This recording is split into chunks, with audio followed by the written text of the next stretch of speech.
Hello বন্ধুরা, শুভ সকাল। Ruma and Mishtu blog চ্যানেলে তোমাদের সকলকে জানাই অনেক অনেক স্বাগত, অনেক ভালোবাসা।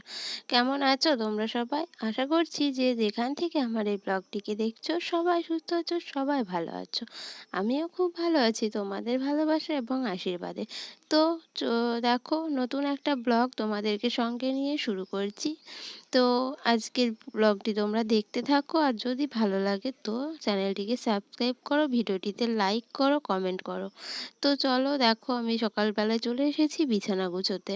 তো দেখো, মানে বুঝতেই পারছো, সামনে আসছে মানে ষষ্ঠীর দিন, তো সেই জন্য একটু নতুন চাদর পেতে নিলাম, ঘরটাকে সুন্দর করে সাজানোর চেষ্টা করছি। কিন্তু কি আর সাজাবো বলো, ঘরে তো এমন কিছু সাজানোর মতো জিনিস নেই, যেটুকু আছে সেটুকুকে গুছিয়ে রাখার চেষ্টা করছি। তো কতক্ষণ গুছিয়ে থাকবে জানি না, কিন্তু আমার ঘরটা আমি যতই গুছিয়ে রাখি কোনোদিনই গোছালো থাকে না।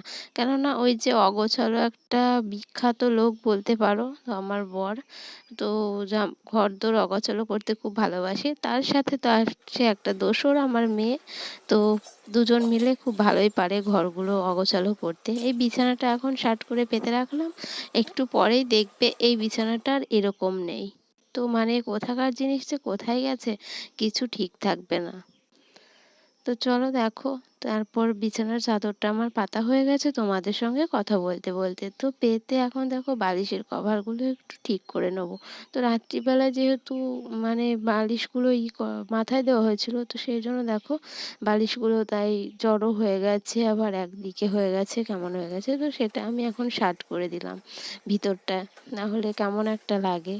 তো সব জিনিস পরিপাটি না থাকলে একদমই ভালো লাগে না, বিশেষ করে ঘরের বিছানা। আর ঘরের বিছানা যতক্ষণ না গুছিয়ে রাখবে আর পরিপাটি করবে, ততক্ষণ ঘরটা সব সময় যেন মনে হবে অগোছালো। তো ঘরের সৌন্দর্যই আনে এই বেড। তো চলো বন্ধুরা, এই যে দেখো কতগুলো জামা কাপড় আমার বর রেখে দিয়েছে ওই যে খাটের ওখানে, মানে খাটের আড়াতে ঝুলিয়ে রেখে দিয়েছে। তোমরা কি বলো জানি না, আমরা আড়া বলি ওগুলোকে। তো ওখানে ঝুলিয়ে ঝুলিয়ে রাখে সব কিছু। তো গুছিয়ে তো রাখবে না, ঝুলিয়ে রাখবে। আমি সকালবেলায় উঠে সব গুছিয়ে রাখি, কিন্তু সারাদিনের মধ্যে ও ওগুলোকে সব অগোছালো করে ফেলবে।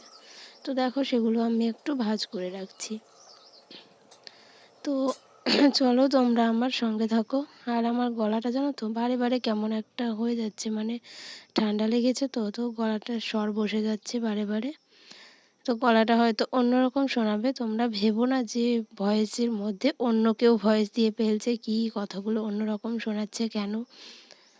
তো যাই হোক বন্ধুরা, দেখো কতগুলো ভেজা কাপড়ও খাটের আড়াতে আমি মেলে রেখেছিলাম, সেগুলো সারা রাতে ফ্যান চলে একটু হাওয়াতে থাকবে বলে রেখে দিয়েছিলাম। তো সেগুলো এখন প্রায় হাওয়াতে অনেকটাই শুকিয়ে গেছে, কিন্তু এখন একটু রোদ্দুরে দিয়ে দিলাম। তো দেখো সব রোদ্দুরে মেলে দিলাম, তো রোদ্দুরে তাতিয়ে নিলে জামা কাপড়গুলো একটু ভালো হবে আর কি, সেই জন্য।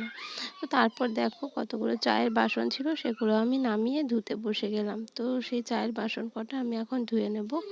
তো চায়ের বাসন কটা ধোয়া হলে, তো আজকের পুরো ভিডিওটি তোমরা দেখো, আর যদি ভালো লাগে তো লাইক কমেন্ট শেয়ার অবশ্যই করো। তো জানি না ভিডিওটাতে ওই বাচ্চাদের আওয়াজ আসবে কিনা, বাইরে বাচ্চারা খেলছে, তো অনেক রকমের আওয়াজ এখানে আসতে পারে। তো তবুও দিচ্ছি, জানি না কি হবে। তো যাই হোক বন্ধুরা, তো দেখো বাসনগুলো আমার প্রায় ধোয়া হয়ে গেল। তো চারজনের কাপ ছিল, আর বেশি কিছু বাসন হয়নি, ওই 4টে কাপ একটা থালা এরকম হয়েছিল। তো দেখো তারপর চলে এসেছি রান্নার জন্য। তো রান্নার জন্য এই দেখো সোয়াবিন রান্না করব আজকে, সেই জন্য বাটিতে সোয়াবিন ভিজিয়ে রেখেছি একটু গরম জলে। আর এদিকে দেখো উচ্ছে কেটেছি, উচ্ছে ভাজা করব। আর এদিকে দেখো পটল কেটেছি ছোট ছোট করে। তো ওই পটলগুলোকে আমি তেল পটল করব। তো দেখো তেল পটলের জন্য আমি পটলটাকে এভাবে কেটে নিয়েছি, তোমরা কিভাবে কাটো জানি না। তো আমি এভাবে কাটি, আর এভাবে কেটে রান্না করতে খুব ভালো লাগে, খেতেও ভালো লাগে। তো দেখো ওই যে সোয়াবিনের জন্য রসুন পেঁয়াজ আদা সব কেটে রেখেছি। এদিকে দেখো ভাতটা বসিয়ে দিয়েছি, ভাতটা ফুটছে। আর এদিকে দেখো উচ্ছেটা আমি ভেজে নিলাম ভাতটা হতে হতে। তো উচ্ছেটা ভাজা হয়ে গেছে, এবার আমি পটলটা দিয়ে দেব। তো দেখো এখানটায় একটু অন্ধকার অন্ধকার মতো হচ্ছে, কেননা অন্ধকার বলতে আজকে রোদ্দুরটা না কোনো সময় উঠছে, কোনো সময় আবার উঠছে না, এরকম হচ্ছে। তো সেই জন্য কোনো সময় জোর আলোর ছোঁয়া পাওয়া যাচ্ছে, কোনো সময় আলোর ছোঁয়া পাওয়া যাচ্ছে না। তো দেখো এদিকে উচ্ছেটা আমার ভাজা হয়ে গেছে। আর এদিকে দেখো কড়াইতে এবার তেল দিচ্ছি, কড়াটা ধুয়ে মুছে নিয়ে তারপর তেল দিয়ে দিলাম। তা তেলের উপরে এবার আমি পটলটা দিয়ে দেব। তো বন্ধুরা দেখো ওই ঘরে মনে হয় বাচ্চারা একটু হইচই করছে আর কি, তো বাচ্চাদের হইচইটা শোনা যেতে পারে, তো কি করব সেই এই পরিস্থিতিতে একটু ভয়েসটা দিতে হলো। মানে আমি যখন ভয়েস দিচ্ছিলাম ওরা ছিল না, কিন্তু যখন দেওয়া শুরু করেছি তারপর ওরা চলে এলো, এসে দেখো হইচই শুরু করে দিয়েছে। আর বাচ্চা থাকা মানেই তো হইচই।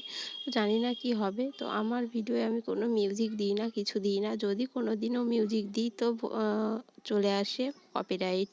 তো সেই ভয়ে আমি আর মিউজিক দিই না। আর এদিকে দেখো বাচ্চাদের কথার আওয়াজ, কোনো আওয়াজও আমি দিই না, সব সময় নিরিবিলিতে গিয়ে ভয়েসটা দেওয়ার চেষ্টা করি, কিন্তু আজকে আর সেটা হলো না। তো কি করব, সময় চলে যাবে, তো বেশিক্ষণ অপেক্ষা করতে গেলে সেই জন্য ওদের কথার মধ্যেই ভয়েসটা দিয়ে দিলাম। তো তোমরা হয়তো শুনতে পাবে হালকা, তো কষ্ট করে শুনে নিও। তো তারপর দেখো এদিকে হচ্ছে সোয়াবিনটা আমি ভেজে নিয়েছি, তারপর দেখো সোয়াবিনের আলুটাও একটু ভেজে নিচ্ছি। তো আলুটা আমি একটু সেদ্ধ করে নিয়েছিলাম। তো দেখো আলুটা সেদ্ধ করে এখন আমি আলুটাকে একটু নাড়াচাড়া করে ভেজে নেব, তারপর মশলাটা ভেজে তো সোয়াবিনটা রান্না করে নেব। তো দেখো অফ ক্যামেরাতে আমি মশলা টশলা ভেজে তারপর আলু সোয়াবিনগুলো দিয়ে জল ঢেলে দিয়েছি। এবার এটাকে একটু সিদ্ধ করব, ফুটিয়ে নেব, ফুটিয়ে নামিয়ে নেব। তো সোয়াবিনটা আমার খুব প্রিয় বলতে পারো, সোয়াবিন খেতে আমি খুব ভালোবাসি। তো তোমরা কে পছন্দ করো কমেন্ট করে জানিও।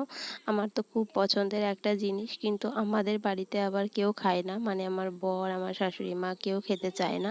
কিন্তু আমার মেয়ে আবার আমার মতো সোয়াবিন খেতে পছন্দ করছে। যাই হোক আমার একটা খাওয়ার সঙ্গী পাওয়া গেল। তো সেভাবে আমাদের বাড়িতে সোয়াবিন রান্নাও হয় না, কেউ খায় না বলে।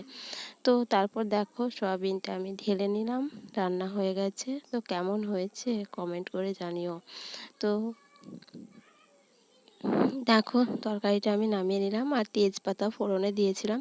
তো তেজপাতাটাকে আমি তুলে ফেলে দিলাম, মানে সারাক্ষণ ওই তেজপাতা ওর ভিতরে রেখে দিলে কারোর একটা পাতে পড়ে যাবে, সেই জন্য আর তেজপাতাটা ওর ভিতরে রাখলাম না। তো দেখো অল্প করেই রান্না করেছি, কেননা আমি আমি আর আমার মেয়ে আর আমার বর দুজন আছি, তো একবার খাওয়া হবে সেই জন্য। তো তারপর দেখো এদিকে আমি ওদিকে রান্না করছিলাম, এদিকে আমার মেয়ে খেলা নিয়ে বসে গেছিলো খেলতে। তো বাচ্চাদের এই খেলনাবাটি নিয়ে খেলতে দেখলে খুব ভালো লাগে, তো আমার ছোটোবেলার কথা মনে পড়ে যায়। তো আমার তো খুব ভালো লাগে ও যখন খেলা করে, তো আমিও মাঝে মাঝে কোনো কোনো সময় আবার ওর সঙ্গে সঙ্গ দিই খেলার জন্য। তো ওকে আবার দেখিয়েও দিই কোনো সময় এভাবে রান্না করতে হয়, এগুলো দিয়ে রান্না করতে হয়। তো কিছু সবজিপাতি মানে আমরা যেগুলো নিয়ে বনের শাকসবজি নিয়ে খেলতাম, তো সেগুলো ওকে আমি কোনো সময় আবার তুলেও এনে। তো যাই হোক বন্ধুরা, আমাদেরও ছেলেবেলাটা কোথায় যে হারিয়ে গেল সেটা আর খুঁজেই পাওয়া যাবে না। আর এই জীবনে যখন আবার নতুন কোনো মানুষ রূপে জন্ম নেব তখন হয়তো ফিরে পাবো ছেলেবেলা। খুব মিস করি আমাদের ছেলেবেলাগুলোকে। তো যাই হোক, এখন তো কত সমস্যা সংসারের মধ্যে ঢুকে গেছি, তো জীবনটা যেন একদম অন্যরকম হয়ে গেছে। এখন যেন মনে হয় ছেলেবেলাটা ফিরে এলে মনে হয় খুবই ভালো হতো। তো যাই হোক বন্ধুরা, অনেক কথা বলে ফেললাম, আজকের ভিডিওটি এই পর্যন্তই। দেখা হবে তোমাদের সঙ্গে পরের ভিডিওতে, ততক্ষণের জন্য তোমরা সবাই ভালো থেকো, সুস্থ থেকো। টাটা বন্ধুরা।